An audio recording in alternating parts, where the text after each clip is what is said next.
¿Qué garantías ofrecen en un eventual gobierno para evitar que el decreto ejecutivo no se convierta en una evasión del proceso legislativo de creación de la ley y en una violación de derechos y garantías constitucionales, como lo fue el caso de la OPAT?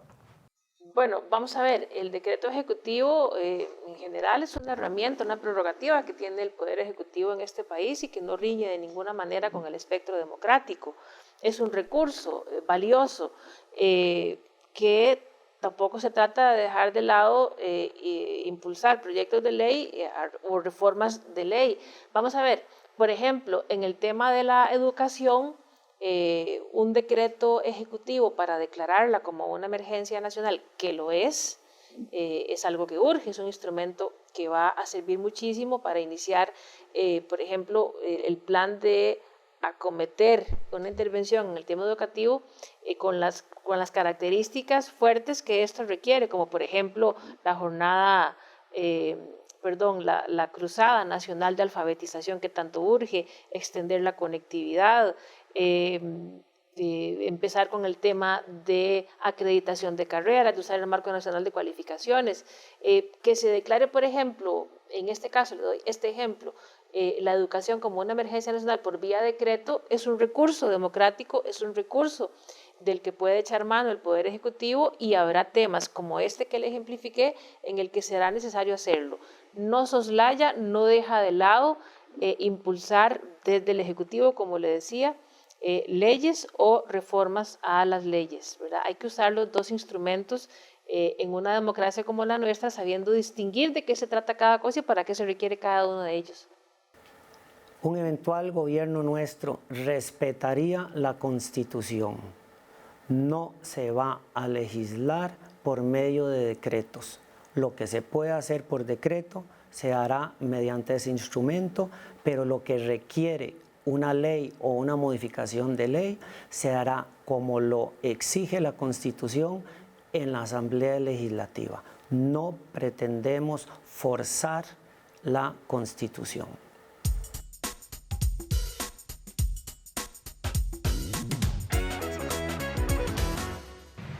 Con respecto al INDER, el INDER tiene dentro de su estructura los consejos territoriales. En dichos consejos son representados por las comunidades o por las personas que viven en estas comunidades. Son de gran importancia para el turismo rural. Quisiéramos saber, ¿fortalecerá usted los consejos territoriales del INDER? Muchas gracias. Muchas gracias, don Jorge. Bueno, justamente este es uno de los temas centrales en el programa de gobierno. Fortalecer la gobernanza territorial del desarrollo productivo. Esa es la función principal del INDER.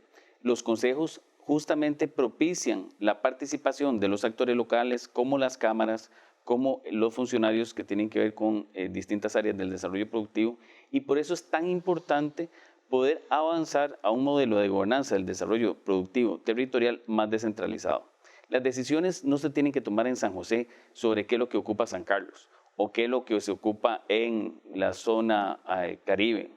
Esas decisiones se toman mejor con el conocimiento de las personas que están allá. Son las personas que están en las cámaras, en las asociaciones de productores, en las cooperativas, son los que entienden mejor dónde es que le chima el zapato. ¿Qué son las cosas que hacen falta para que puedan haber más oportunidades, para que esas empresas, esas cooperativas salgan adelante? Entonces es fundamental descentralizar las decisiones y el INDER es un vehículo muy importante para lograr eso. Los modelos de desarrollo territorial en donde participan también las universidades, el sector privado, las cooperativas, las municipalidades, esos modelos como por ejemplo la Agencia de Desarrollo de la Zona Norte, son modelos en donde hay mucho más posibilidad de que las decisiones públicas y la inversión pública respondan de manera eficaz a las necesidades locales. Entonces necesitamos mejorar ese alineamiento y creemos firmemente en la necesidad de darle un protagonismo mayor a ese tipo de esquemas de gobernanza territorial y creemos que el INDER es, en definitiva, una de esas instituciones clave para lograr ese objetivo. Sí, y tal vez ahí nada más, Álvaro, para reseñar también que nosotros estamos convencidos, y así lo hemos venido planteando desde el programa de gobierno, que en todos los temas hay claridad de que hay que escuchar a los sectores, de que la política pública se hace de abajo hacia arriba y no de arriba hacia abajo. Así es. Los consejos territoriales del INDER es el instrumento mediante el cual esta institución se acerca a las distintas regiones del país. Estos consejos son imprescindibles para mantener esta cercanía. También los proyectos que se presentan y se aprueban en estos consejos es vital que los vean los consejos territoriales porque con su cercanía los pueden valorar mucho mejor a que si esa valoración se hiciera para todo el país en un punto centralizado. El INDER es una institución vital, sobre todo desde que se le amplió su espectro de aplicación que va mucho más allá del sector agropecuario. Entonces, en el tema del turismo rural, el INDER siempre ha sido un pilar para el desarrollo de esta actividad en las distintas regiones.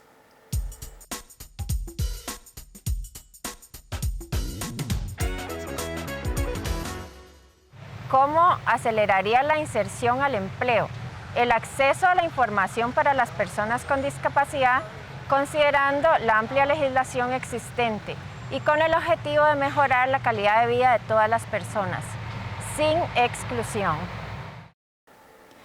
Yorleni, pese a que tenemos la ley 7600, desafortunadamente no tenemos reglamentación en este momento para poder aplicar mucha de este tipo de legislación.